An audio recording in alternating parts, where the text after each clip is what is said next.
Today I want to talk to you about the big things to watch out for when selecting a dating advice coach for men. I'm here in beautiful Miami South Beach, and having gone through the ringer, gone through many programs and boot camps, I would say I'm pretty experienced in this. Being pretty transparent, I've spent a lot of money on these programs, and while some cheapskates might think it's a waste of money and that you should just do it all for free, I've tried that approach for over 10 years of just free content, and I do believe that investing in yourself does pay off. So I'm not going to tell you exactly how much, but I'll give you a really strong ballpark. I've spent five figures, 1, 2, 3, 4, 5 figures on this type of stuff, on various coaches. So one thing you got to look out for is a lot of them will use this tactic, and they'll say, how many lays, how many times did you get laid or closed with this other coach? Like, what are your results? Or how many dates you got? And then if you say none or not that many, they'll use that against you. Which I don't think it's very fair, because the lifetime amount of times average man has sexual partners is like 5. And so, you know,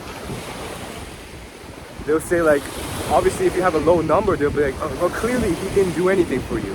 And they'll use that against you. And it's often very convincing fuel to, like, basically convince you to part ways with a previous coach.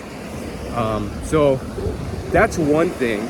And then if you say, oh, that's not fair, then they'll say, well, ignore those standards. Those are the standards of the average idiot.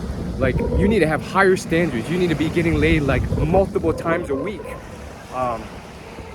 And so they'll also say something like, how long have you been with this coach? And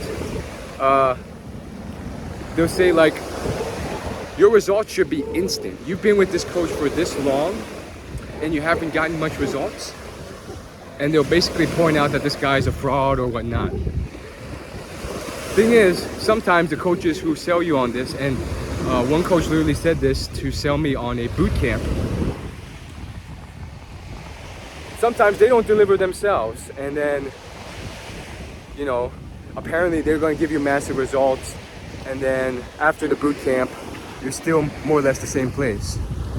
Now, what about boot camps and these type of events where they're in person?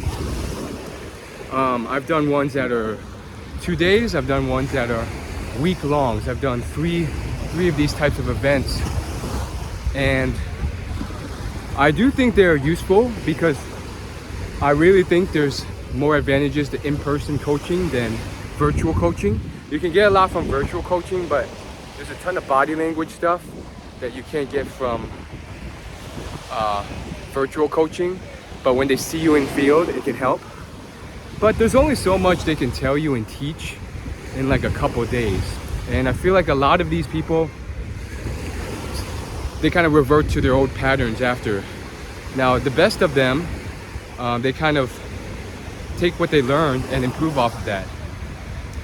And I wish it was more of like a recurring program where you can meet with this person like at least once a week for like a year and get in-person coaching. But that stuff just doesn't support a lot of these business models. So instead they do what makes the most dollars instead of what makes the most value for the student. I think a more repeated exposure in person is the best you can get, but that's just not feasible for a lot of these coaches. So there's that. A third thing to watch out for, and a big gripe, are there's more and more coaches popping up, many reaching out to me or pitching me on Instagram or social media, or just in person if they meet me. Life coaches, dating coaches, whatever you want to call it. And one thing they'll say is like, they'll tell you they have the answers, but then you really have to check their track record. A lot of them are just starting out, and they have very naive simpleton beliefs and principles, and they're completely unaware of what they don't know. So let's say the guys, I feel like unless you've coached hundreds of people of different backgrounds, and then you see what works and what doesn't, and you realize how hard it is for certain people then versus others, then you won't understand all the things that you can do to improve that person. Some of these coaches are handsome and good looking, and they're new to coaching, and so they think they have this impression in their mind that it's much easier than it is because they don't know any better. So because they're muscular and they look good, they think, oh, just be yourself, just be confident, just talk about your interesting life, you have some cool stuff in your career, and that's good enough. And that's very basic advice that really doesn't work, especially for hard cases like me, where there's so many things that could be tweaked because they're off, that I've learned about, that maybe one of these newer coaches has no idea about. The fact that I'm very stiff, that I talk in an uncertain way, that I talk softly rather than loudly. These are all things that need to be improved because I'm not a leader. I don't lead well. Charisma, how to leverage status, how to leverage your body language, your tone of voice, not being monotone. All these things are kind of, they're blind to, because for them it's just, oh, just be direct, just compliment them and then ask them out. So for that reason, you got to watch out. And yeah, I have ran into some of these coaches where I paid for, and they had good intentions and their life went well, but a lot of it's theoretical, especially if they've never coached these people in person. A lot of it's just theoretical stuff that they believe to be true, but they haven't even been out in person coaching to see how girls respond to their students, so they don't really know. Now what else? Another thing you want to look out for is ideally coaches who have taken people who look like you, behave like you, from a beginner level to an intermediate or beyond level. Sounds obvious, but a lot of people forget about this, and then they go with the most handsome coach or the most successful coach. But if they're testimonials, and if you don't see any tangible results, just a bunch of screenshot testimonials of them saying, oh, he made me feel good, or this coaching program was worth it, but they don't go into details about results, and they don't have a lot of them, you gotta be careful. If the coach is a handsome white guy, and I'm an awkward, skinny Asian guy that's kind of nerdy,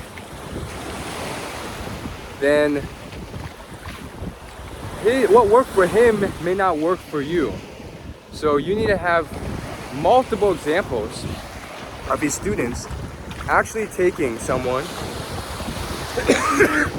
sorry, I'm a bit sick.